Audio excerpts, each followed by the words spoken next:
You know, there's a lot of different Links that exist in the Legend of Zelda universe, but if you were to take a step back and look at all of them, there might be one in particular that kinda stands out from the rest. A certain grumpy-faced, cartoony elf boy comes to mind.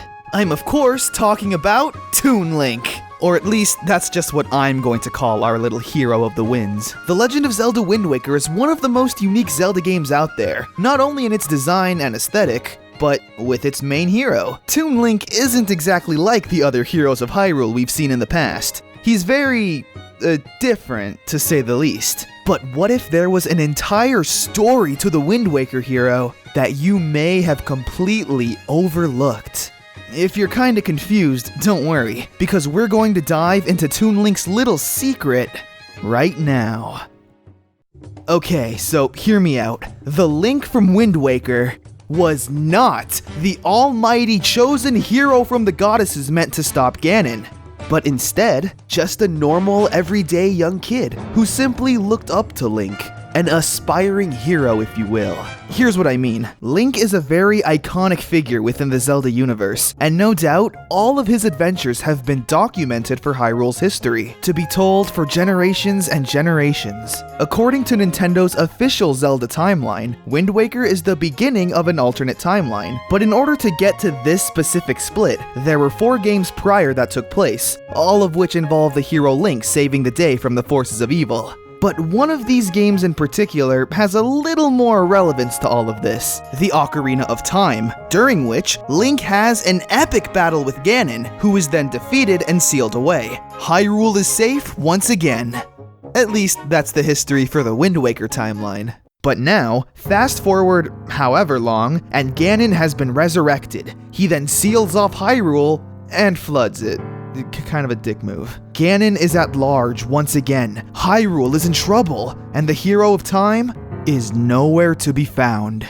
As you can probably guess, here's where our main character comes into play. Now it's pretty easy to just assume that Toon Link is the next reincarnation of the hero of time. Well, let's think about this. As mentioned before, Toon Link admires the hero of time and wants to be just like him. Everyone does. How do I know that? Well, check out the beginning of Wind Waker. Toon Link's hometown of Outset Island has a tradition. When a young boy reaches a certain age, they customarily all wear green, just like the hero of time. The elders of this island hope that it'll help instill courage into them, and possibly mold a young hero. On Toon Link's birthday, he's given the iconic green tunic and cap as a gift. This may seem like destiny at first. However, he points out how goofy and uncomfortable they look. Even after putting it on, he mentions that it's very itchy, and you can tell he's not exactly comfortable from his animations. So the green tunic and cap is all just a coincidence. Every kid on this island dresses up like their hero. Toon Link then starts his epic quest to save Hyrule. There is, of course, a lot of plot in between, which you won't go into because there's a lot of... Now, during this adventure, however, you might start to notice a few little quirks here and there about Toon Link.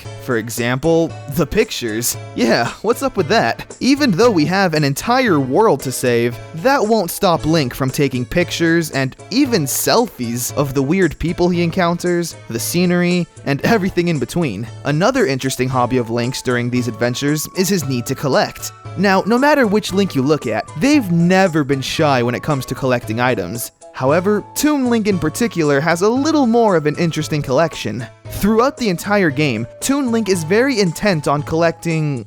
figurines. Yeah, you know, toys, statues, all that good stuff. I mean, I can't really blame him. I've got my own collection of figurines, so I get that.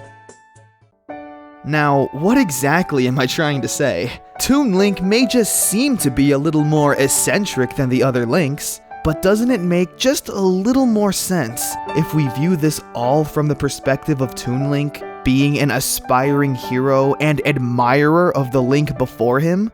A dreamer, if you will. Think about it. He dresses up in the hero's costume, despite it being super uncomfortable. He takes pictures to document his adventures and remember them by, and he collects figurines to put on display. He's practically like a fanboy. He's so excited about being a hero, he can't believe that he's actually going on this quest.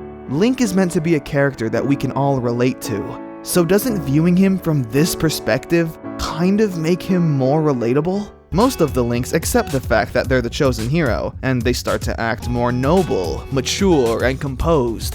Toon Link broke the stereotype that a hero needs to be born and destined in order to do great things. Because sometimes the best heroes aren't born, they're created. Or something like that.